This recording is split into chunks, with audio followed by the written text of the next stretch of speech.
Howdy everyone, it's Reese, aka Bearman Prime on this February the 10th. Welcome back to my Read the Bible in a Year series. Thank you again for joining me. Card in the top right hand corner for the rest of the playlist, and please hit the subscribe and notification bell so you don't miss a thing. Alright, so yesterday was a very important moment in the story of the Bible and the history of Israel. We saw the very first Passover, final plague that God sent to Egypt, where he smote down and killed all of the firstborn creatures in Egypt, from Pharaoh's son all the way down to the animals, except for the Israelites, who protected themselves by covering their doors with the blood of a lamb, which is a picture of Christ, as I explained in the last video. And now Pharaoh has said that the Israelites can go. He doesn't want to mess with them or deal with them anymore. He's had enough.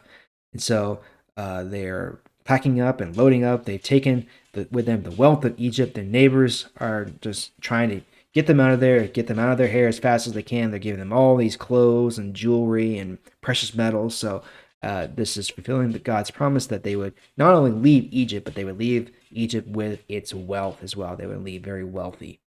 So now we're going to pick it up here in chapter 13, starting in verse 17. Pharaoh made the people leave Egypt. God did not let the people take the road leading to the land of the Philistines. That road by the Mediterranean Sea is the shortest way. But God said, if the people go that way, they will have to fight. Then they might change their minds and go back to Egypt. So God led them another way through the desert by the Red Sea. The Israelites were dressed for war when they left Egypt. Moses carried the bones of Joseph with him. Before Joseph died, he made the Israelites promise to do this for him. He said, when God saves you, remember to carry my bones with you out of Egypt. Verse 20. The Israelites left Succoth and camped at Etham. Etham was near the desert. The Lord led the way. During the day, he used a tall cloud to lead the people, and during the night he used a tall column of fire to lead the way. This fire gave them light so that they could also travel at night. The cloud was always with them during the day, and the column of fire was always with them at night. Chapter 14. Then the Lord said to Moses, tell the people to go back to Pi-Hahiroth. Tell them to spend the night between Migdol and the Red Sea, near Baal-Zephon. Pharaoh will think that the Israelites are lost in the desert and that the people will have no place to go. I will make Pharaoh brave, and he will chase you. But I will defeat Pharaoh and his army. This will bring honor to me. Then the people of Egypt will know that I am the Lord. So the Israelites did what he told them. Pharaoh received a report that the Israelites had escaped. When he had heard this, he and his officials changed their minds about what they had done. Pharaoh said, why did we let the Israelites leave? Why did we let them run away? Now we have lost our slaves. So Pharaoh prepared his chariot and took his men with him. He took 600 of his best men in all of his chariots. There was an officer in each chariot. The Israelites were leaving with their arms raised in victory. But the Lord caused Pharaoh, the king of Egypt, to become brave, and Pharaoh chased the Israelites. The Egyptian army had many horse soldiers and chariots. They chased the Israelites and caught up with them while they were camped near the Red Sea at Pi-Hahiroth, near east of Baal-Zephon.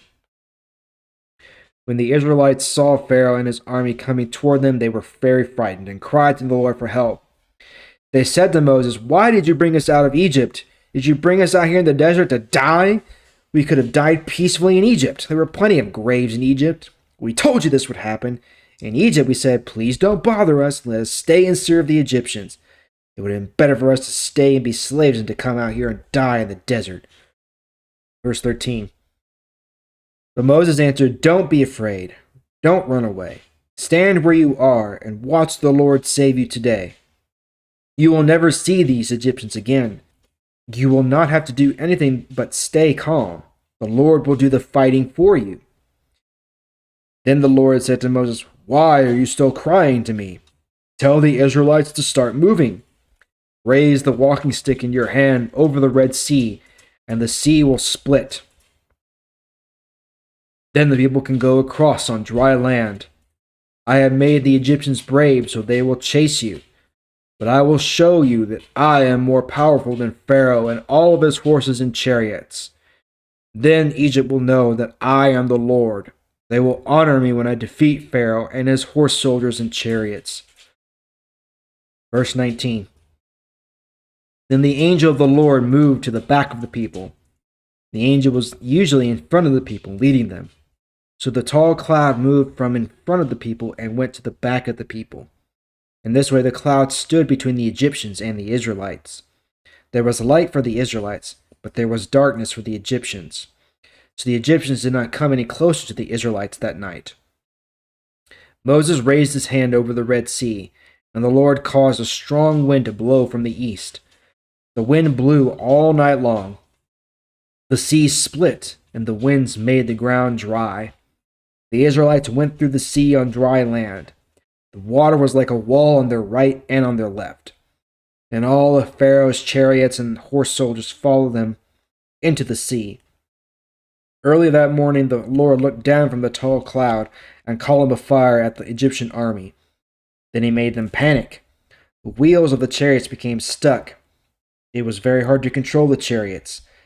The Egyptians shouted, "Let's get out of here! The Lord is fighting against us! He is fighting for the Israelites!" Then the Lord told Moses, "Raise your hand over the sea to make the water fall and cover the Egyptian chariots and horse soldiers."